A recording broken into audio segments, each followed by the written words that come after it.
helped me to reach 2,000 subscribers. The night he left, I didn't cry. I just sat at the kitchen table, staring at the half-empty bottle of wine and the 2 untouched glasses. His words still echoed in my head, flat, practiced, almost corporate. Claire, it's not you. I just need something different. Someone who understands me. Her name was Marissa. His coworker. The one who always laughed too loudly at his jokes during company dinners. The one who texted him late at night about urgent reports.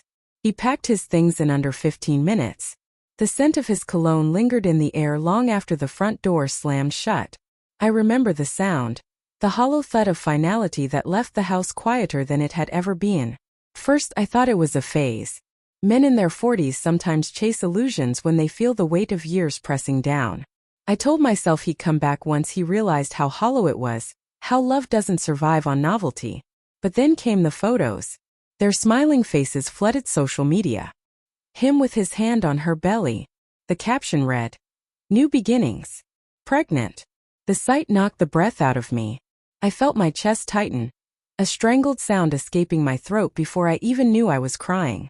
For 15 years we had tried. Doctor visits, hormones, failed rounds of IVF. And now she was carrying his child. The betrayal cut deeper than anything I'd ever known. I stopped eating. I stopped sleeping. Nights became endless loops of replaying conversations, noticing all the signs I had missed. His sudden gym membership. His business trips. The faint lipstick stain I once found on his collar that he'd brushed off as a joke from the office Christmas party. And yet, beneath all the rage and sorrow, there was a seed of something darker, something that whispered, "Make it mean something." So I did. 2 months later I reached out to her. Not as his ex-wife, but as a concerned woman. I created a fake social media profile, one that mirrored her world, pastel tones, wellness quotes, filtered selfies. I commented on her posts, sent congratulations, even joined her mommy group. She responded warmly, unsuspecting. The more I learned about her, the less I hated her.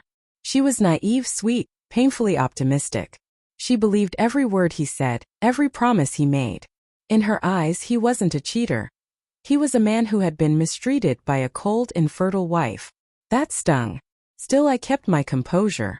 I played the part of an online friend who cared, who listened. She told me about the baby. How it was a miracle, how he cried when they heard the heartbeat. Every message was like a knife. Then came the day she mentioned the DNA test. "I just want to be extra sure," she wrote. "For peace of mind." That was the moment everything shifted.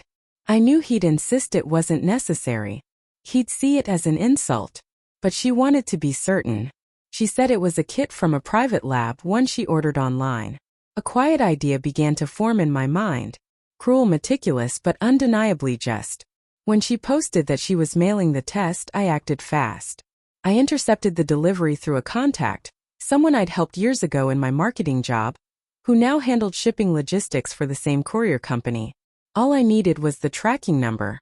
I replaced the sample. Her test went to the lab unchanged. His, however, wasn't his. It was mine. When the results came back, I knew before she even posted about it. She uploaded a cryptic story first. A picture of rain against her window, captioned "Heartbroken beyond words." Then silence. The next day, she deleted all traces of him from her social media. A week later, he showed up at my door. He looked different. Older. Desperate. His usual arrogance stripped away. "Claire, please. You have to listen to me," he said, voice trembling. "She's saying I'm not the father. The test, it's wrong. It has to be wrong." I leaned against the doorframe, studying the man I once thought I'd grow old with. "Maybe she used the wrong sample," I said softly. "Mistakes happen."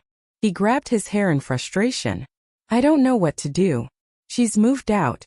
She won't answer my calls. Everyone at work knows." The panic in his voice was intoxicating. I felt my pulse quicken, not from love but from vindication. He looked up at me, eyes red. "I just wanted a family. You couldn't give me that. I made a mistake, okay? But I didn't deserve this." I almost laughed. "You're right," I whispered. "You deserved worse." He frowned, confusion clouding his face. "What do you mean?" I smiled, a small deliberate thing. "Check the test again, Mark. The DNA doesn't lie. His face drained of color.